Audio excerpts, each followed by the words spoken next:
Color guards from police agencies across the region raise flags in a somber salute to a fallen officer and volunteer firefighter.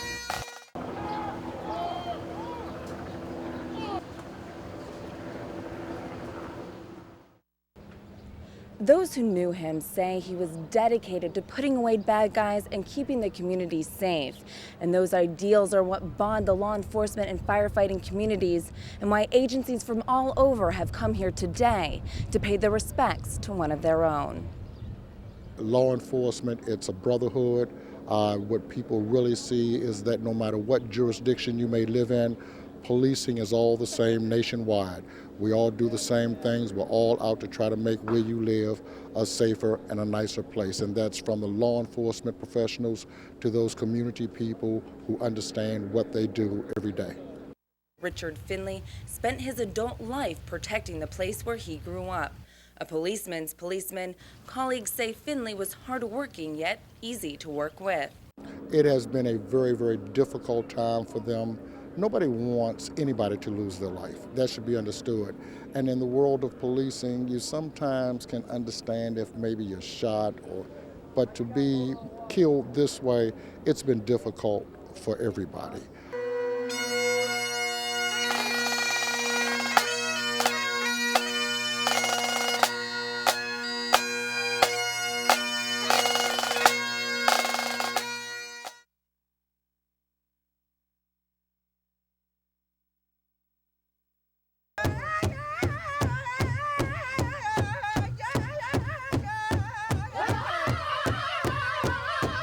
The drumming, the singing, the dancing.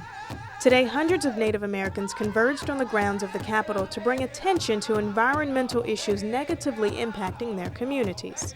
We are here. We're not going away. Help us. Help us with our sacred sites. Don't leave us out in the cold. We're humans and we're here, and that's for all indigenous people. We've got people here from New Zealand. We've got people here from Japan. We have about 30 or 40 different nations here. They've come from all across America, some even from across the world. 5 months ago, these Native Americans set out on a mission. Today, their 8,000-mile journey led them here to Washington, all to deliver a message to Congress. Well, there's a lot of issues that we need to talk about, which they have not fulfilled their part. We have a lot of health issues, and like there's a large number of suicides on the reservation, environmental issue. They wrote letters, and the letters were brought, and they're going to be presented to Congress. Please, help these people. I know back in Nevada and Utah, I met a gentleman who hunts for his, community, and they're taking that away from him. What is he supposed to do? That's what he's known all his life. He doesn't waste anything. They need to know this. The government provides for the Native Americans, which they're not. They're taking away the programs, and pretty soon, they're not going to be able to. Don't know where they're going to go. Reporting from Washington, Karen Campbell, CTV News.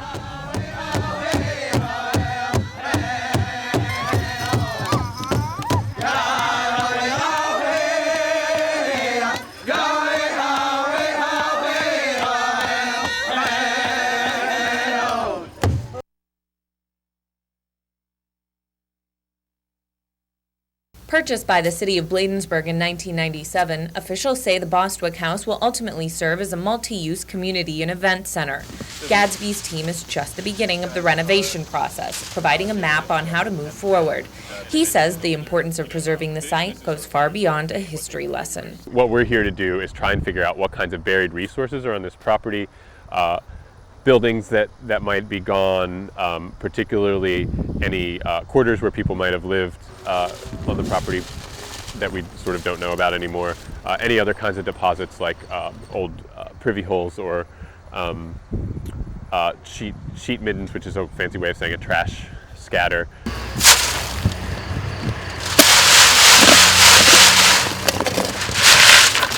Archaeologists really like ceramics, and so we expect to find certain kinds of ceramics that are typical of that period. By carefully sifting through the soil, researchers can unearth artifacts up to several hundred years old, giving a glimpse into the lives of Prince George's first settlers. We often find things like nails, tobacco pipe stems, personal items like buttons, marbles, dolls. One student taking part in the week-long excavation says she never realized the area was home to such a rich history. I had never actually heard of historic Bladensburg before I got invited to do this, so it's really neat finding out all the history of the places that I live. And I mean, I wouldn't have imagined that I could dig so close to home. I would have imagined like having to go to the Middle East or Europe or something to go on a dig, but it's really cool.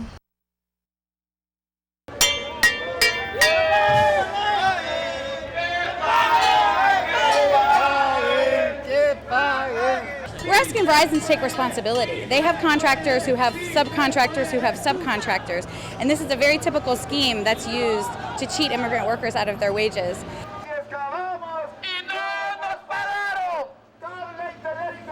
What we understand is that workers who have been hired by some of the subcontractors that do work for Verizon have not been paid.